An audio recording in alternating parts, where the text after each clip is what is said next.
ನೋಡಿ, ಇವ್ರು ಅದನ್ನೇ ಹೇಳಿದ್ ನಾನು, ಇವರಿಗೆ ಗುರಿ ಇಲ್ಲ, ಸಂಕಲ್ಪ ಇಲ್ಲ, ಬದ್ಧತೆ ಇಲ್ಲ.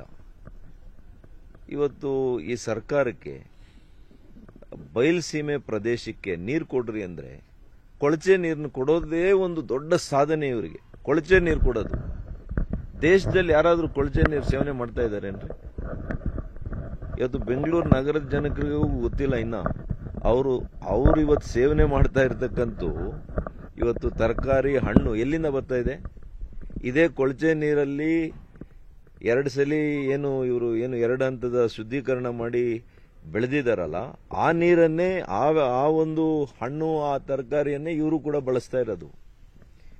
ಇದರಿಂದ ಬಹಳಷ್ಟು ಆರೋಗ್ಯದ ಮೇಲೆ ದುಷ್ಪರಿಣಾಮ ಇದೆ ಅಂತೇಳಿ ಪದೇ ಪದೇ ವಿಜ್ಞಾನಿಗಳು ಹೇಳಿದ್ರು ಕೂಡ ಇವ್ರಿಗೆ ಯಾವುದು ಚಿಂತೆನೇ ಇಲ್ಲ. ಆಯ್ತಪ್ಪ, ನಿಮಗೆ ಕೃಷ್ಣಾ ನದಿ ಮೂಲದಿಂದ ಬರಕ್ಕಾಗದೇ ಇದ್ರೆ ಎತ್ತಿನ ಹೊಳೆ ಆದ್ರೂ ನೀವು ಮುಗಿಸ್ಬೇಕಾಗಿತ್ತು. ಲ್ಯಾಂಡ್ ಅಕ್ವಿಸಿಷನ್ ಮಾಡಲಿಲ್ಲ. ಇನ್ನ ಸಕಲೇಶ್ಪುರದ ಹತ್ರ ಇದೆ ನಿಮ್ ನೀರು. ಸುಮ್ಮನೆ 8,000 ಕೋಟಿಗೆ ಪ್ರಾರಂಭ ಆದಂತ ಒಂದು ಯೋಜನೆ ಈಗ 25,000 ಕೋಟಿ ಅಂತಾರೆ. ಇನ್ನೂ ಕೂಡ ಸಕಲೇಶ್ಪುರದಲ್ಲಿದೆ. ಆ ದೊಡ್ಡಬಳ್ಳಾಪುರದ ಹತ್ರ ಜಮೀನು ಮತ್ತು ಕೊರಟಗೆರೆ ಜಮೀನು ಮಧ್ಯೆ ಇನ್ನೂ ಕೂಡ ಭೂ ಸ್ವಾಧೀನದ ಪ್ರಕ್ರಿಯೆನೇ ಪ್ರಾರಂಭ ಆಗಲಿಲ್ಲ.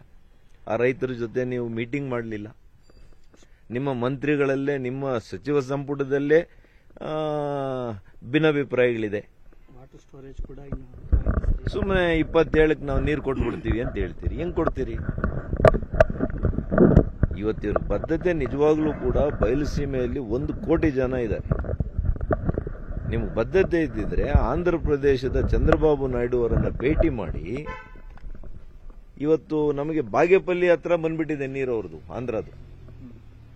ಅಲ್ಲಿಂದ ನೀವು ಒಂದು 5-10 TMCಯನ್ನ ನೀರು ತಗೊಂಡು ಚಿಕ್ಕಬಳ್ಳಾಪುರ, ಕೋಲಾರ, ಗ್ರಾಮಾಂತರ, ಚಿತ್ರದುರ್ಗ, ಪಾರ್ಟ್ ಆಫ್ ರಾಮನಗರ ಇದು ಕೊಟ್ಬಿಟ್ಟಿದ್ರೆ ಅವರಿಗೆ ಅದೇ ನೀರನ್ನ ನಮಗೆ ಬೇರೆ ಕರ್ನಾಟಕದ ಮೂಲದಿಂದ ಕಳಿಸಬಹುದಿತ್ತು. ಯಾರು ಫ್ರೀಯಾಗಿ ಕೊಡಲ್ಲ, ನಾನು ಒಪ್ಕೊಳ್ತೀನಿ. ಯಾವ ರಾಜ್ಯ ಕೂಡ ಫ್ರೀಯಾಗಿ ನೀರನ್ನ ಕೊಡಲ್ಲ. ಆ ರೀತಿಯ ಒಂದು ಆಲೋಚನೆನೂ ಇಲ್ಲ, ಆ ರೀತಿಯ ಒಂದು ಮಾತುಕತೆನೂ ಪ್ರಾರಂಭ ಆಗಿಲ್ಲ.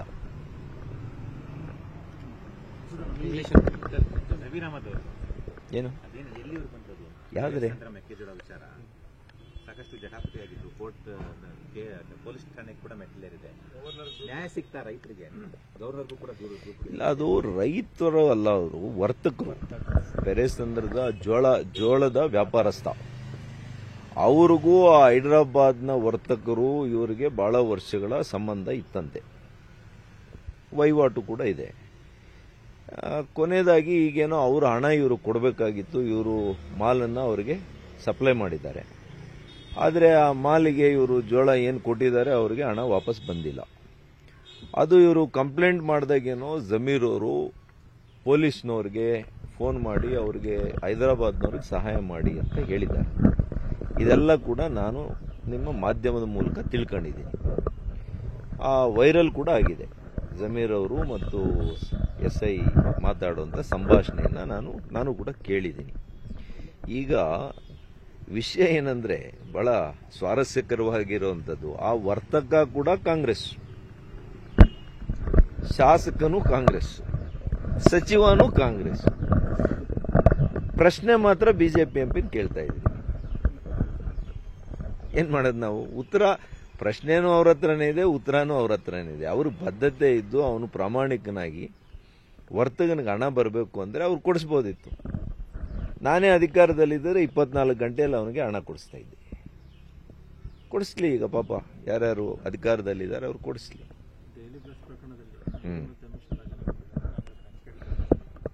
ಹೌದು, ಮುಂಬೈಯಲ್ಲಿ ಬ್ಲಾಸ್ಟ್ 350 ಜನ ತೀರ್ಕೊಂಡ್ರಲ್ಲ, ಅವನು ನೇರವಾಗಿ ಸಿಕ್ಕಿದ್ನಲ್ಲ, ಅವನಿಗೆ ಎಷ್ಟು ವರ್ಷದ ಆದ್ಮೇಲೆ ಅವನಿಗೆ ಇವರು ಶಿಕ್ಷೆ ಕೊಟ್ಟಿದ್ದು?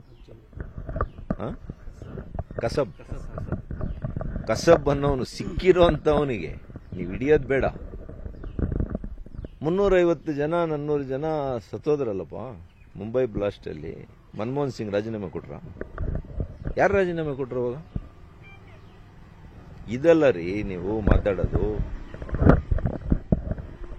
Act of terror is regarded as act of war in India government. 0 tolerance ಅನ್ನ ಮಾಡಿದ್ದಾರೆ. ಈ 11 ವರ್ಷದಲ್ಲಿ ವಿತಿನ್ ಡೆಲ್ಲಿ ಆಗಲಿ ಇಂಥ ಸಿಟೀಸ್ ಅಲ್ಲಿ ಮೊದಲನೇ ಬಾರಿ ಆಗ್ತಾ ಇದೆ. 2,500 kg RDX ಸಿಕ್ಕಿದೆ ಅಂದ್ರೆ ಇದು ಸಾಮಾನ್ಯ ಮಾತಲ್ಲ. ಯಾವ್ಯಾವ ನಗರಗಳಲ್ಲಿ ಅದನ್ನ ಅವರು ಉಪಯೋಗ ಮಾಡಬೇಕು ಅಂತ ಹೊಂಚೆ ಹಾಕಿದ್ರು ನಮಗೆ ಗೊತ್ತಿಲ್ಲ. ಇದನ್ನ ನಮ್ಮ ಬೇಹುಗಾರಿಕೆ ಸಂಸ್ಥೆಗಳು, ನಮ್ಮ ಪೊಲೀಸ್ನ ಉನ್ನತ ಮಟ್ಟದ ಅಧಿಕಾರಿಗಳು ಹಿಡಿದಿದ್ದಾರಲ್ಲ, ಅವರಿಗೆ ಅಭಿನಂದನೆ ಸಲ್ಲಿಸಬೇಕು. ದೊಡ್ಡ ಅವಘಡವನ್ನ ತಪ್ಪಿಸಿದ್ದಾರೆ. ಸರ್, ಇಲ್ಲಿ ಪ್ರಶ್ನೆ ಇರ್ತಕ್ಕಂಥದ್ದು, ಈಗ NIAಗೆ ಹ್ಯಾಂಡ್ ಓವರ್ ಮಾಡಿದ್ದಾರೆ. ಆದ್ರೂ ಕಾಂಗ್ರೆಸ್ ಯಾಕೆ ಪ್ರಶ್ನೆ ಮಾಡ್ತಾ ಇದೆ ಅಂತಂದ್ರೆ, ಈಗ ಸೆಕ್ಯೂರಿಟಿ ಪರ್ಪಸ್ಗೆ ಬಂದಂತ ಸಂದರ್ಭದಲ್ಲಿ ರಾ ಇರುತ್ತೆ, ಇಂಟೆಲಿಜೆನ್ಸ್ ಇರುತ್ತೆ, ಇವೆಲ್ಲವೂ ಅಟರ್ ಫ್ಲಾಪ್ ಆಗಿದೆ ಅನ್ನುವಂತಹ ಇವೆಲ್ಲ ಬಾಂಬೆ ಬ್ಲಾಸ್ಟ್ ಆದಾಗ ಇರ್ಲಿಲ್ವಾ? ಅಮೆರಿಕದಲ್ಲಿ ನ್ಯೂಯಾರ್ಕ್ನಲ್ಲಿ ಆಯ್ತು. ಅವರ ಬೇಹುಗಾರಿಕೆ ಸಂಸ್ಥೆ ಮೇಲೇನೆ ಆಯ್ತು, ಪೆಂಟಗಾನ್ ಮೇಲೆ ಆಯ್ತು. ಏನ್ರಿ, ಅವ್ರಿಗಿನ್ನ ಇಂಟೆಲಿಜೆನ್ಸ್ ಇದೆಯಾ ಬೇರೆ ದೇಶದಲ್ಲಿ ಯಾವ್ದ್ರಲ್ಲಾದ್ರು? ನಮ್ದು ಸೇರ್ಕೊಂಡು. ಉಗ್ರವಾದ ಅನ್ನುವಂಥದ್ದು ಈ ವಿಶ್ವದಿಂದ ದೂರ ಮಾಡೋದಕ್ಕೆ ಎಲ್ಲ ದೇಶಗಳು ಜೊತೆಯಾಗಿ ನಾವು ಕೆಲಸ ಮಾಡಬೇಕು. ಇವತ್ತಿರುವಂಥ ಜಿಯೋಪೊಲಿಟಿಕಲ್ ಸಿಚುವೇಶನ್ ಏನಾಗ್ತಾ ಇದೆ ನೀವು ನೋಡ್ತಾ ಇದ್ದೀರಿ. ಟ್ರಂಪ್ನ ಒಂದೊಂದು ಮಾತು ಕೇಳ್ತಾ ಇದ್ದೀರಿ ನೀವು.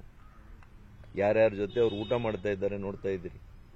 ಇಷ್ಟರ ಹೊರತಾಗಿ ಕೂಡ ಒಬ್ಬ ದಿಟ್ಟ ಪ್ರಧಾನಮಂತ್ರಿಗಳು ಪುಲ್ವಾಮಾದಲ್ಲಿ ಆದಂಥ ಘಟನೆ ಒಂದು ವಾರಕ್ಕೆ ನಾವು ಆಪರೇಷನ್ ಸಿಂಧೂರ್ ಮಾಡಿದ್ದೀವಿ. ಇದು ಈ ದೇಶದ ಪ್ರಧಾನಮಂತ್ರಿಗಳ ಶಕ್ತಿ. ಇದು ಯಾರಾದರೂ ಅರ್ಥ ಆಗಿದ್ರೆ ಅರ್ಥ ಆಗ್ಬೇಕಷ್ಟೇ. ಸರ್ಕಾರದ ಪ್ರತಿಬಿಂಬ ಅಂತ ಅನ್ಸುತ್ತೆ. ಸರ್ಕಾರದ ನಡವಳಿಕೆಗಳು ಹೆಂಗಿದೆ ಅದರ ಪ್ರತಿಬಿಂಬವಾಗಿ ಇವತ್ತು ಪರಪ್ಪನ ಅಗ್ರಹಾರದ ಚಟುವಟಿಕೆಗಳು ನಡೀತಾ ಇದ್ದಾವೆ. There is nothing more to say about this. It is a shame on government, shame on home department.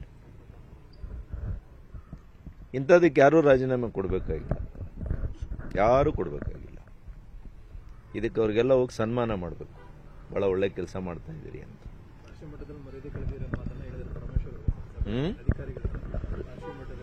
ಹೇಳಿದ್ರೆ ಆಗಲ್ರಿ.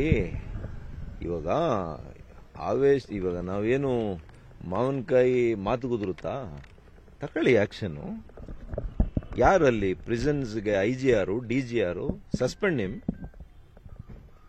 Take action. Action is more powerful Dhan words. ಅತ್ಯಂತ ಹಿರಿಯ ಅನುಭವಸ್ಥರಿದ್ದಾರೆ ಡಾಕ್ಟರ್ ಪರಮೇಶ್ವರ್ ಅವರು. ಯಾಕೆ ನಿಮ್ಮ ಮೇಲೆ ಹಾಕೊಳ್ತಾ ಇದ್ರಿ ಎಲ್ಲಾನು?